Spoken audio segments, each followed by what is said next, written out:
ये PP22 के ज़िमनी election के शेड्यूल का ऐलान होते ही ज़बरदस्त हलचल शुरू हो गई है। तो बहरहाल ये तो थी कि ये अप्रैल के महीने में ये इलेक्शन होना है। तो बहरहाल ये इसका बाकायदा शेड्यूल भी जारी हो चुका है और ये 16 मार्च से 18 मार्च तक कागजात नामजदगी दाखिल होने हैं। तो बहरहाल ये सूरत बड़ी दिलचस्प है।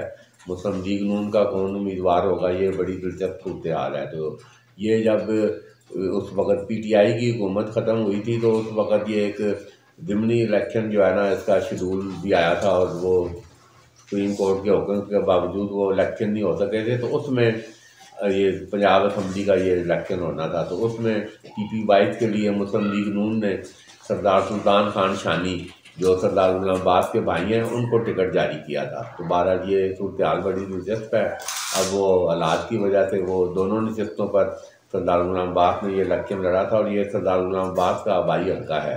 तो बहरहाल ये किसको टिकट मिलेगा, तो वो फलक शेर अवान भी उधर मुतरक हैं उधर तलागांग पे। तो बहरहाल ये अगर एक ज़्यादा लिया जाए तो 60% ये हल्का PP22 जो है ये तहसील चकवाल है और 40% तहसील तलागांग है। तो ये अमूमी तौर पर ये सिर्फ एक बार सैयद तकरीर रज़ा शाह उधर तलागांग से MPA मुंतखब हुए थे। तो अमूमन ये ज़्यादातर ये हल्का इधर एक हल्के से सरदार गुलाम अब्बास मुंतखब हुए थे ये उस वक़्त जब ये गैर जमाती इंतखाबात था। तो फिर उसके बाद ये सरदार आफ्ताब अकबर ये मुंतखब हुए हैं ये 2018 में।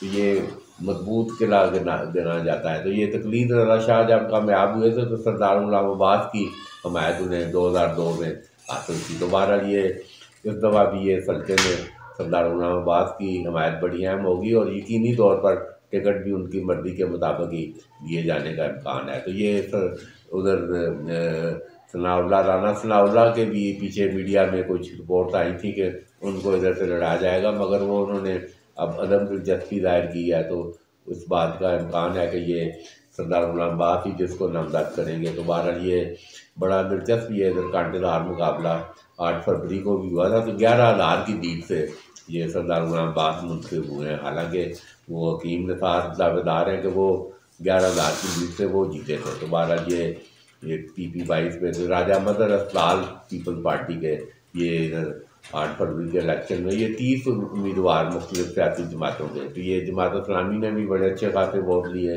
तहरीक लब्बैक पाकिस्तान ने भी इस हल्के से काफ़ी वोट लिए। तो बहरहाल अभी ये मुकाबला इन तीनों सियासी जमातों के दरमियान ही। तो अभी ये जिस तरह अंडरस्टैंडिंग पीपल पार्टी और मुस्लिम लीग नून की ऊपर बहरहाल अगर पीपल पार्टी ने अपना उम्मीदवार मैदान में उतारा तो राजा मदर अस्पताल ही फेवरेट बताए जाते हैं। तो बहरहाल ये एक दिलचस्प सूरत हाल आइंदा 2-3 दिनों में ये कागजात नामजदगी जब दाखिल होंगे तो ये सूरत हाल वाज़ेह होना शुरू होगी। तो बहरहाल मुकाबला अभी तक इन तीनों बड़ी सियासी जमातों के दरमियान ही PTI के आज़ाद उम्मीदवार, मुस्लिम लीग नून और पाकिस्तान पीपल पार्टी। तो बहरहाल ये आने वाले 2-3 दिनों में सूरत हाल मज़ीद वाज़ेह होगी।